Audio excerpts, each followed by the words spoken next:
I want to talk now about the nucleation rate. So we've already talked a little bit about the introduction of nucleation, defined some terms and some categories. So now let's sort of dive headlong and see if we can understand a little bit about the nucleation rate, which is a critical feature of phase transformations. So recall that we had already solved for the critical nucleus, rather critical nucleation radius r star here. We did that last lecture. And we also solved for the activation energy delta G star. Um, I want to introduce a term, and I want to talk a little bit about this quantity delta G sub V, which is the change in Gibbs free energy within the volume because of the phase transformation. So um, I'm not going to derive it. I'll just note that it can be shown that that quantity delta G sub V is related to the melting temperature T sub m of whatever the transformation is and the latent heat of fusion. So we can write delta G sub V as the latent heat of fusion delta H sub F times this quantity, the melting temperature minus the temperature divided by the melting temperature. What that means is that in this case, delta G is temperature dependent, and that's going to be important throughout this entire lecture and for understanding nucleation. I want to define the term delta T as Tm minus T, and I want to define that as what's called the undercooling or the supercooling. And all it is the amount that the temperature is below whatever the melting or transformation temperature is. So if we substitute this definition of delta G sub V into our critical nucleation radius equations and our activation energy equations, we end up with something that looks like this, where we see that the critical nucleation radius is inversely related to the undercooling. So what does that mean? That means that the more that I reduce the temperature below the transformation temperature, uh, the greater delta T becomes, and as a result, if this gets larger, my critical radius gets smaller. And there's a corresponding change too, except over in the delta G star, which is the activation barrier for the transformation. In this case, I have a 1 over delta T squared in that term. And so as I get below the transformation temperature, the further I go below it, the larger delta T gets. The larger delta T gets, the smaller the energy barrier gets. So it's a little counterintuitive. We oftentimes think of raising the temperature as maybe helping the energy barrier, although it really is just that it helps us overcome the energy barrier. What this is showing you is that actually in the case of nucleation, by lowering the temperature more below the transformation temperature, we actually reduce the energy barrier required to make the transformation, which actually makes sense, right? Because we need to the the more we reduce the temperature, the stronger the push is to jump into the new phase, right? Because we're getting further and further away from wherever the current phase would be in equilibrium. Okay. Okay, so now let's talk about the nucleation rate, and it's comprised of two components. Uh, the primary component that it's comprised of is one of the primary components is frequency. V sub d is what we'll call it here, and that's just the frequency that the atoms are going to attach to either a heterogeneity in the case of heterogeneous nucleation, or the frequency which they're going to cluster enough to form a nucleus. The motion of atoms, at least in a solid, as far as we're going to be concerned, is going to be driven by diffusion. So we expect that frequency to take the same form as the diffusion coefficient, which it does. So we see that we can write V sub d is equal to some constant that's temperature independent, K3 we'll call it, times e to the negative Q sub d over KT, Q sub d just being the activation energy for diffusion. Okay, it's also driven by the possible number of stable nuclei that can be formed, and we call this number n star.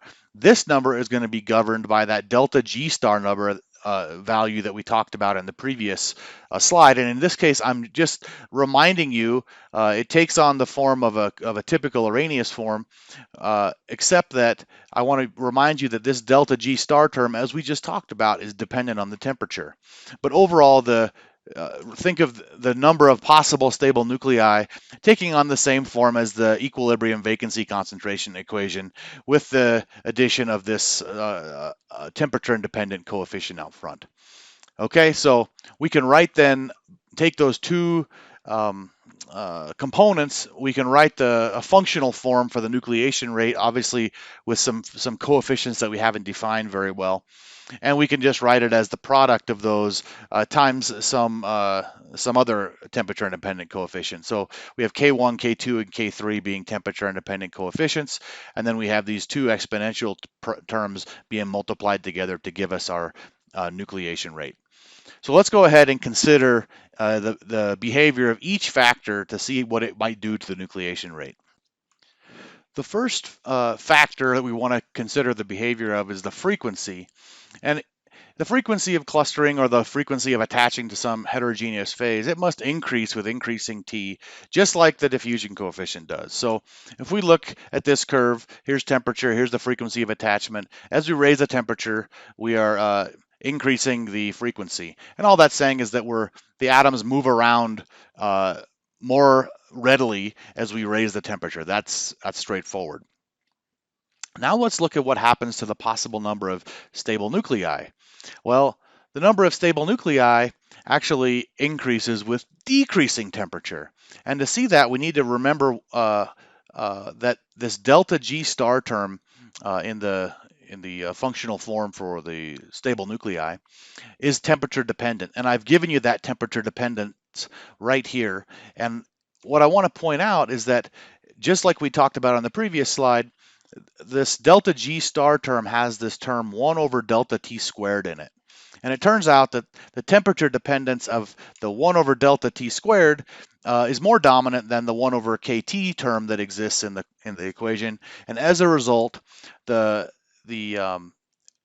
we decrease the temperature, the number of stable nuclei increases. So in the top case, we increase the temperature to get an increase in frequency. And for this bottom case, we have to decrease the temperature to get an increase in the number of stable nuclei. Okay, so remember that the nucleation rate is the product of these two factors.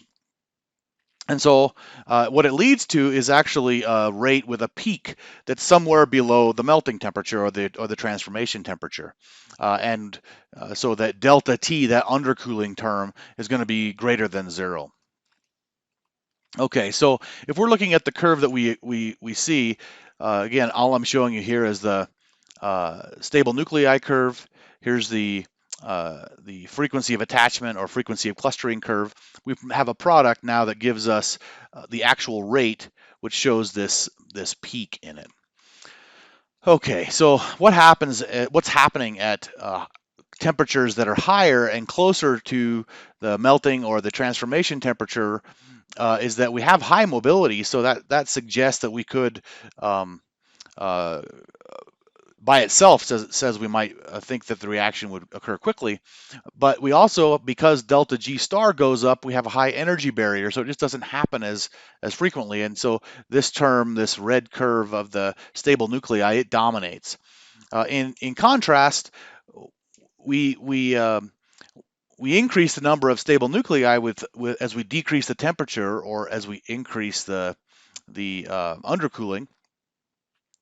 But as we get lower in temperature, the mobility is so low that even though we might have stable nuclei, we just aren't adding to them, or they're not forming very often because the atoms are moving so slowly. So at some point in the middle is this sweet spot where the nucleation rate peaks. Okay, so that's the sort of the form of the nucleation rate that I want you to be aware of. We've done all of this work really assuming a homogeneous nucleation. If we think about what happens for the heterogeneous case, the only thing that changes is that the energy barrier to heterogeneous nucleation is going to be lower than for homogeneous nucleation. And so that actually just shifts the curve up. So it can, heterogeneous nucleation can occur at a lower undercooling than would be required for homogeneous nucleation. So that hopefully paints a nice picture of what governs the nucleation rate.